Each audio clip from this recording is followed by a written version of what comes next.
US government has slapped charges on tech giant Google. It's accused of violating laws meant to stop monopolies on online search and advertising.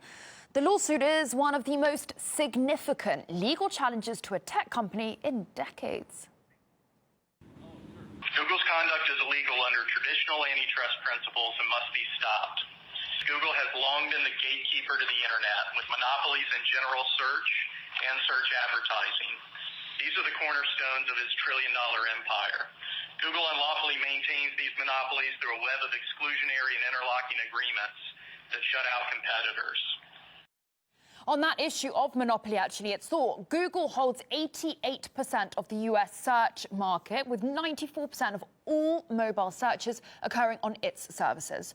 Washington also alleges that the tech company suppresses innovation by locking up distribution through contracts with Apple.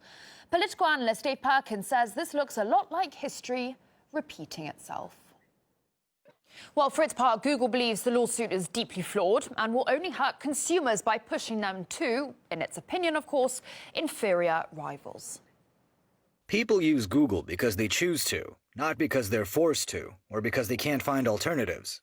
This lawsuit would do nothing to help consumers. To the contrary, it would artificially prop up lower quality search alternatives, raise phone prices, and make it harder for people to get the search services they want to use. What Google has done is built themselves essentially a couple of different forms of monopolies within the marketplace. One of them specifically, though, is with the Android operating system, which they say not only has Google, dominance in terms of being the largest operating system in the world, but defaults that system to create Google as the search. They also dominate the advertising market for online advertising, as you know.